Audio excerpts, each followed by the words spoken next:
I'm sipping coffee at 1:45. Awaken, I'm dialing and my mind's running to you. No wonder I'm a one-woman man. She keeps my heart in a jar in a nightstand. I should tell her that she... Well, you're gonna probably need subtitles on the screen, you know? Who knows? Unless this thing is handy. I think it'll be okay. That would be good. Yeah. Okay, cool. Just the occasional blender, you know? Yeah. By the way, I bought a Vitamix. Vitamix, awesome. Where was I just recently? I was in Cleveland, Ohio, and I want to give a shout out to all my friends at Vitamix. They came out to the show. Oh, really? Yeah, we have two, one that tours with us and one that's in our kitchen. It just rocks. Yeah. What was your favorite recipe? My favorite recipe in the Vitamix is, I'm a big fan of avocado smoothies, green smoothies, superfood smoothies. I just load it all with, I basically stay fully stocked with just about everything that Health Forth Nutritionals puts out, and they're a company in Escondido where they take superfoods, super greens, roots, all the best whole and nutrient-filled foods, dry them, powder them, make it really easy to put in a smoothie. And so my smoothies are big, thick, and weird looking. My family is completely disgusted by them. But I'm enrolling them day by day into the power that they have in them. So yeah, avocado, drop a banana, and away you go. Coconut water. So when you get, was there like a moment when you were just like, you know, I need to concentrate on what I'm putting into my body? Like... kind of a series of moments. Yeah. About 4 or 5 years ago, I started surfing, and I would get back in my car after surfing. I was like, wow, that was fun and challenging and kind of scary. And then I'd have a cigarette and do my thing, and I was like, what am I doing?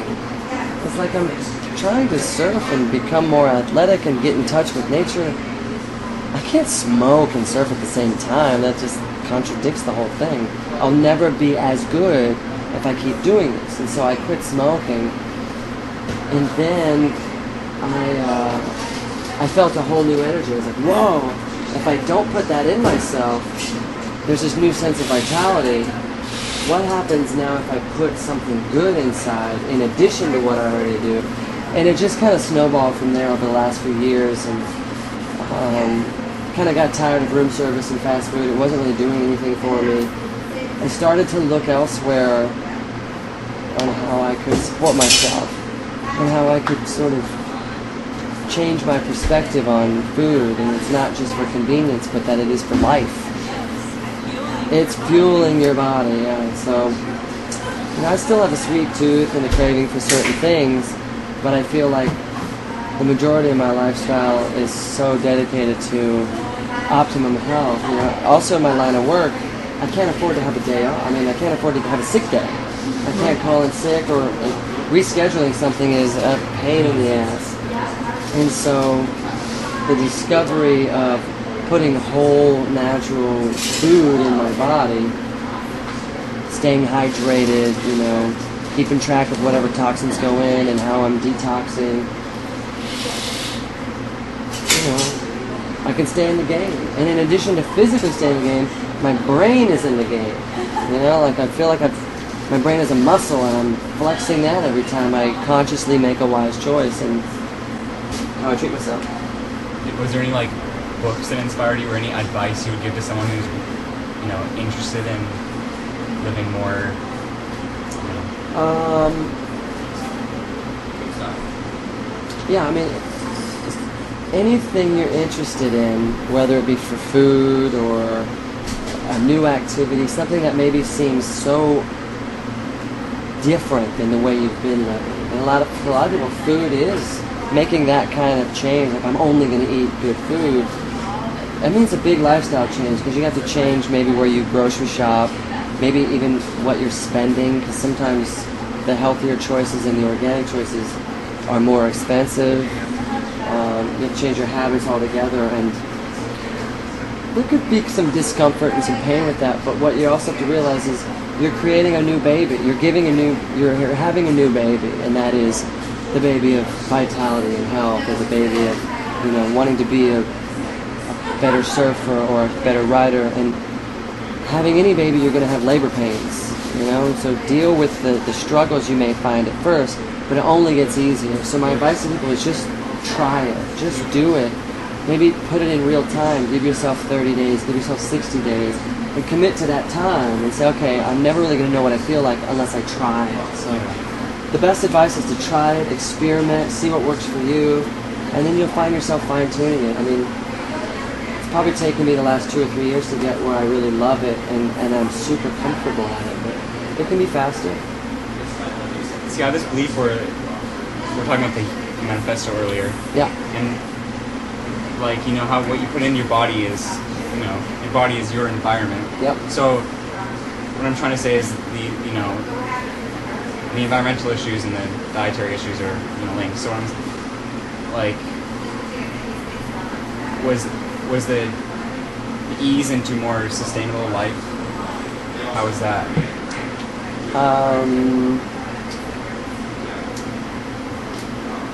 Like, how was the transition?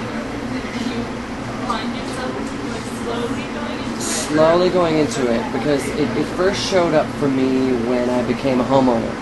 Because up until then, I just bounced around, and really my things were either in storage or in suitcases. So when I finally settled down, this is about 5 years ago, I really, you know, every Sunday night I'd pack up all the trash and recycling and take it to the curb, and it didn't take me very long to go, this is a lot of garbage. This is a lot of recycling. This is a lot, and so we immediately started composting and really separating the trash, and then we realized the more we separated it and the more we really cared for recycling, the less trash we had, you know, the less actual refuse we were putting away. And so that kind of woke me up a little bit. I was like, all right, just a little bit of care is going to go a long way.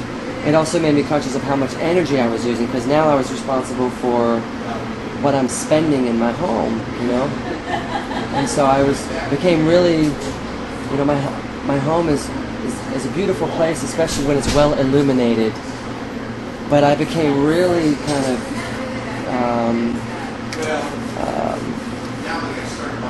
I want to find a word that means, like, I was annoying probably to a lot of people that were coming over or people who were living with me, because I kept the place dark. Like, it was just dark. You couldn't see outside, you couldn't see around the house. Like, you had to feel your way into a room and find the light switch to get there. But it annoyed me that, why is the light on way out there and doing that? Like, I'm not over there. So my brain started to act in new ways, you know, when I had, and to me, having that home was when I felt like, okay, this is my piece of earth to care for. And the energy that's coming on here, I'm drawing from somewhere else, and so I finally we've gone completely solar self-sufficient, which is awesome. Congratulations. Thank you, and it's the most gorgeous display of solar panels. It's an array we built amongst the trees, and it's the dorkiest, shiny strip of, you know, sun collectors I've ever seen, but I'm really turned on by it. You know, it looks like a satellite crashed in my yard, you know, and as a little kid I would be stoked.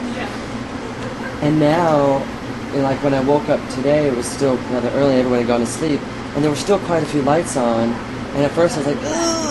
But I was like, wait a second, that's coming out of my own storage tank, you know, that I'm relying on the sun. I mean, even though I still don't want to, like, deplete my storage and abuse my system, I had peace of mind, because I know I'm now responsible for the energy.